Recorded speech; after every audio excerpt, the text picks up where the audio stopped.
Olá, agora é com a gente. Você acompanha os destaques do Alto Tietê nessa segunda-feira, 9 de janeiro. Bom dia. O presidente do União Mogi, Senerito Souza, morreu ontem à noite depois de sofrer um infarto. Isso aconteceu minutos antes do início da partida entre a equipe e o Cruzeiro pela terceira rodada da Copa São Paulo de Futebol Júnior, no estádio Nogueirão, em Mogi das Cruzes. A Cris Oliveira tem as informações. Senerito Souza saiu carregado da área VIP do estádio do Nogueirão com dores no peito e falta de ar por volta das 7 horas da noite, pouco antes da partida entre União e Cruzeiro pela Copa São Paulo de Futebol Júnior. Pessoas ligadas aos dois clubes ajudaram nos primeiros socorros com massagem cardíaca. Depois, uma equipe do SAMU fez o primeiro atendimento no estádio e levou o presidente do União para o hospital. Senerito Souza não resistiu e morreu de parada cardiorrespiratória. A morte foi confirmada por familiares e pela diretoria do clube. Com 26 minutos de atraso, o jogo entre União e Cruzeiro terminou em 2-0 para o time mineiro e garantiu a classificação da equipe. Já a União está fora da Copinha. Cris Oliveira para o Bom Dia São Paulo. O corpo de Senerito Souza está sendo velado no velório municipal de Mogi das Cruzes, na Vila Oliveira. Ele tinha 63 anos e foi presidente do União Mogi por 2 mandatos seguidos. Foi na gestão dele, ano passado, que o clube disputou pela primeira vez a Copa São Paulo de Futebol Júnior. Ele deixa a esposa, Wanda, 3 filhos e 4 netos. E a gente segue falando da Copa São Paulo de Futebol Júnior. Ontem à tarde teve outro jogo pela Copa São Paulo Júnior. Foi entre Bragantino e River do Piauí. A partida também foi no estádio do Nogueirão e o Bragantino goleou o adversário por 4-0. O time abriu o placar no primeiro tempo. Na segunda etapa foram mais 3 gols e a liderança da chave ficou com o Bragantino. Você confere mais detalhes no Globoesporte.com/TV Diário e no Sport D ao 12h40. E agora a gente mostra a imagem de uma brincadeira que não tem a menor graça. E é crime, soltar balão. O André Blanco, morador do distrito de Brás Cubas, aqui em Mogi das Cruzes, registrou esse flagrante na manhã de domingo. Um balão de mais ou menos 10 metros de altura caindo na rua Tuller. A gente percebe que tem muita gente atrás do balão que cai em cima da rede elétrica. Nesse outro vídeo, o balão pega fogo. A polícia chega e todos saem correndo. Ninguém se feriu, mas também ninguém foi preso. E é sempre bom lembrar que fabricar, vender, transportar ou soltar balões é crime ambiental com pena prevista de 1 a 3 anos de detenção. Com o sol forte, aquele calor, o domingão deu praia, mas para chegar até lá não foi nada fácil para o motorista que pegou a rodovia Mogi Bertioga logo cedinho. Às 8 horas da manhã, essa era a situação de quem se arriscou a pegar a rodovia Mogi Bertioga. Um congestionamento de 6 quilômetros, segundo a Polícia Rodoviária. E não era acidente não, é gente querendo aproveitar o domingo na praia mesmo. Isso se conseguir chegar lá. Do quilômetro 58 ao 63, os motoristas não andavam. E quando era possível, a velocidade não passava dos 10 quilômetros por hora. O sol forte leva mesmo muita gente para o litoral, seja para dar uma esticadinha ou aproveitar apenas um dia. Segundo o DR, Departamento de Estradas e Rodagens, quase 1.400 veículos passaram pela Mogi Bertioga da meia-noite até às 7 da manhã deste domingo. É preciso paciência para chegar até o mar, viu? E depois de um fim de semana de praia, como a gente já viu aí, com esse pessoal todo pegando a Mogi Bertioga, chegou a hora da gente conferir como vai ser o tempo nesse começo de semana. Mas antes, vamos dar aquela espiadinha lá fora? Olha só, essas são imagens ao vivo do distrito de César de Souza, em Mogi das Cruzes.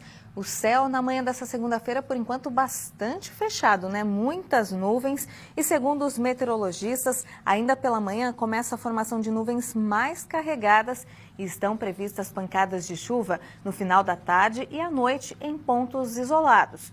Hoje vai ser mais um dia de muito calor, viu? A máxima deve chegar aos 31 graus em Santa Isabel e agora em Mogi das Cruzes, 20 graus.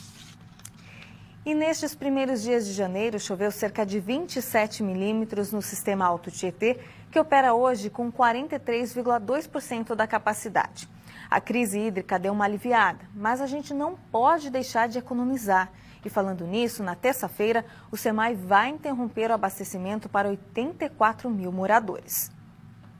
Entre os bairros afetados estão Alto do Ipiranga, Chácara Jafé, Jardim Ivete, Parque Morumbi, Vilas Brasileira, Cléo, da Prata, Lavínia, São Sebastião e Mogi Moderno. Mais de 30 bairros vão ser afetados. O motivo é que o SEMAI vai instalar uma válvula controladora de pressão no Alto do Ipiranga na terça-feira pela manhã. Segundo a Prefeitura, quem tem caixa d'água não deve sentir os reflexos. E neste mês de janeiro, o SEMAI reforçou a orientação sobre ligações irregulares de esgoto na cidade. Isso porque esses tipos de ligações causam problemas para os moradores, como entupimentos, vazamentos e retorno de esgoto para as casas. As reclamações nesta época do ano chegam a dobrar. A repórter Sandra Redivo conversou com o diretor do SEMAI. Toda a rede foi dimensionada para receber apenas os efluentes das casas. Efluentes que eu digo é o lançamento de vaso sanitário, pia, chuveiro. E quando a pessoa passa a lançar irregularmente a água de chuva na rede de esgoto, o sistema fica todo sobrecarregado. E muitas vezes, não sabendo, né, que o pedreiro acabou fazendo essa ligação irregular ou adquirindo um imóvel que tem esse problema. A gente orienta, né, que os moradores, os cidadãos atentem para essa questão para retirar a água pluvial, a água de chuva da rede de esgoto. Quem tem instalações irregulares pode pagar multa de R$ 1.627. O SEMAI está distribuindo folhetos com orientações que podem ser retirados nos postos do pronto atendimento ao cidadão ou pela internet. A água da chuva ela deve ser direcionada para os ralos que deve despejar nas sarjetas. Das sarjetas ela procura a boca de lobo, as galerias e tem um encaminhamento para os córregos e os rios da cidade. O site para você ver ou imprimir o folheto é o mogidascruzes.sp.gov.br/SEMAI. É o informativo número 8. Já a lista completa dos bairros que vão ficar sem água amanhã, você encontra na nossa página do G1, que é o g1.com.br/TV Diário, e outras informações pelo 115. E o Casarão do Carmo, no Centro Histórico de Mogi das Cruzes, vai fechar para reforma a partir de hoje. Vão ser feitos trabalhos de revisão e manutenção geral do prédio, respeitando as características originais da construção. O Casarão do Carmo é uma obra do século XIX em estilo colonial. O prédio é tombado pelo Conselho Municipal de Preservação do Patrimônio Histórico, Artístico, Cultural e Paisagístico desde 2012. De acordo com a Prefeitura, a reforma deve durar 5 meses e vai custar R$ 115 mil. E ainda falando em cultura, para quem gosta de carnaval, olha só.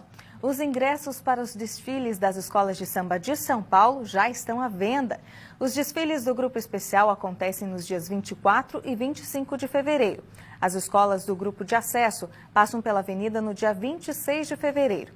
E no dia 3 de março tem o desfile das campeãs. Os preços dos ingressos são os mesmos pelo 3º ano consecutivo. Os valores da arquibancada, por exemplo, variam de R$ 30 a R$ 190. As cadeiras de R$ 60 a R$ 550 e o camarote para 10 pessoas sai por até R$ 12 mil. A venda, por enquanto, é exclusiva pela internet. Os ingressos comprados online podem ser retirados a partir de 9 de janeiro no portão 1 do AMB. A bilheteria física só começa a vender as entradas restantes 30 dias antes dos desfiles. O site para comprar os ingressos é o ingressosligasp.com.br. E a gente fala agora sobre a situação de mais uma prefeitura da região que começou o ano com muitas dívidas. Em Poá, o novo prefeito já falou em redução nos gastos. Giancarlo Lopes se reuniu no gabinete com a imprensa. Junto com o vice Marquinho da Indaiá, alguns vereadores e secretários, o novo prefeito divulgou um balanço da primeira semana de governo. Segundo Jean, a prefeitura tem que pagar mais de R$ 101 milhões em contas. Só água, luz e telefone totalizam uma dívida de R$ 1 milhão. A maior surpresa que nós tivemos foi a questão do INSS. Só o INSS dá quase 23 milhões de restos a pagar. ou seja, eles recolhiam de um funcionário e não passavam para o INSS. O funcionário está descoberto desse respaldo que ele tem quanto ao INSS. O orçamento aprovado para 2017 deve ser de aproximadamente 400 milhões de reais. O secretário da Fazenda, Sérgio Ruiz Armiliato, explica que, apesar da antiga administração ter deixado nos cofres da cidade 18 milhões, as contas nos próximos anos não devem fechar. A maioria do recurso que ficou são verbas vinculadas que têm a sua finalidade de aplicação. Então não ajuda muito. Não que isso atrapalhe, mas não ajuda muito para sanar esses restos a pagar, que são obrigações pendentes. Diante disso, Jean Lopes diz que mais de 200 cargos comissionados foram cortados e que outras medidas de emergência ainda devem ser tomadas. Pedimos para cortar todas as horas extras dos funcionários, para que a gente precisa sanar esse endividamento. Nós precisamos rever alguns contratos que a Prefeitura tem, para que nós possamos colocar os nossos planos em ação. Com obras incompletas pela cidade, como o piscinão e um hospital superlotado, o atual prefeito reconhece que os próximos anos não devem ser fáceis. No primeiro ano, nós vamos avançar na obra do piscinão, porque nós precisamos entregar o piscinão para a população que tanto sofre com a questão da enchente. Com relação à saúde, a gente ouve alguns moradores têm muita preocupação com o Hospital Guido Guida. O que tem com relação à saúde programado? Já colocamos alguns exames para funcionar, ultrassom, mamografia, raio-x do Nova Poá, ortopedia do Nova Poá já está sendo atendida. Estamos providenciando para que todos os postos de saúde tenham os medicamentos, para que o munícipe de Poá precisa ser bem atendido. Essa é a nossa obrigação enquanto gestor. Eles falam, na realidade não fazem o que prometem. Então vocês estão esperando que o novo prefeito... Com certeza, Poá está totalmente largado. Nós tentamos entrar em contato com o ex-prefeito Marcos Borges, mas não conseguimos falar com ele.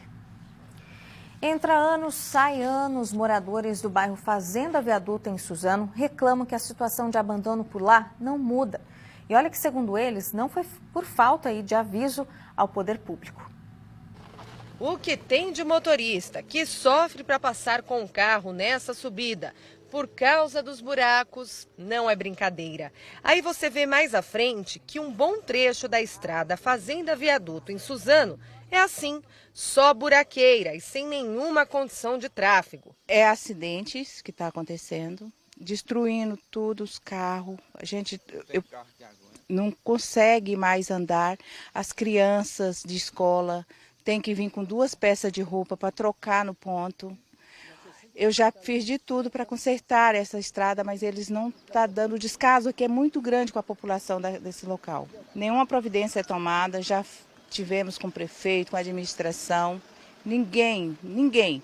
Segundo os moradores, há 8 anos nenhuma manutenção é feita por aqui. A prefeitura não aparece.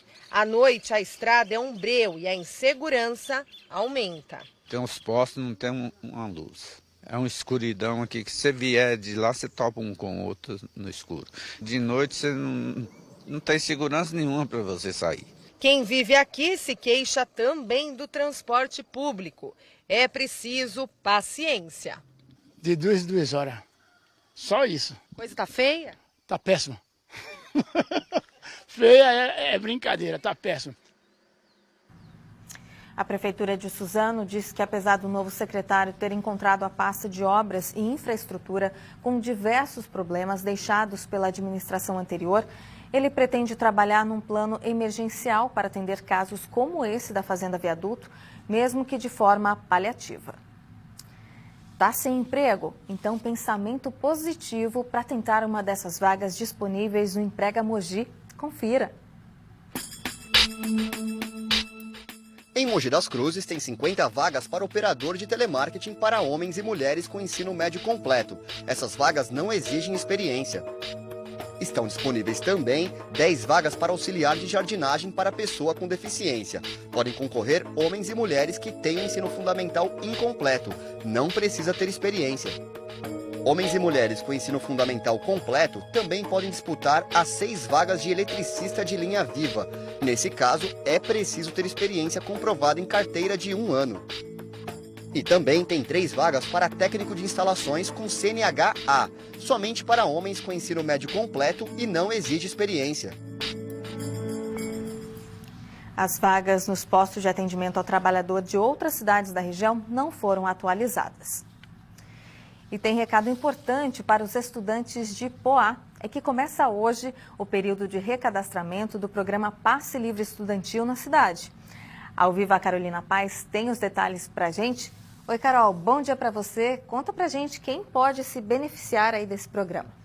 Bom dia, Tatiane, bom dia a todos. São aí todos os estudantes que moram em Poá e estão matriculados no ensino fundamental, no ensino médio, em universidades ou cursos técnicos que são reconhecidos pelo Ministério da Educação e que residam ou trabalham a uma distância maior que 1 quilômetro do local, entre a residência ou o trabalho e a instituição escolar. O período dessa inscrição é até o dia 31 de março e essa inscrição deve ser feita diretamente na Secretaria de Transportes e Mobilidade Urbana de Poá, das 9 da manhã até as 4 horas da tarde. Os documentos necessários, anote aí que tem uma listinha, olha só. É a cópia do RG ou o RA, que é o registro do aluno, e nesse caso tem que levar aí a certidão de nascimento, uma cópia, um comprovante de endereço, uma declaração atualizada aí que você está cursando algum curso e o horário, e também um calendário escolar no caso de instituições do município de Poá. O endereço da secretaria é a rua Capitão Francisco Inácio, no centro de Poá. Informações pelo 4638-3755 ou 4636-6912. Tatiane. Obrigada, Carol, pelas informações. Ótima semana para você. E o Bom Dia São Paulo fica por aqui. Uma ótima segunda-feira e uma semana tranquila para você.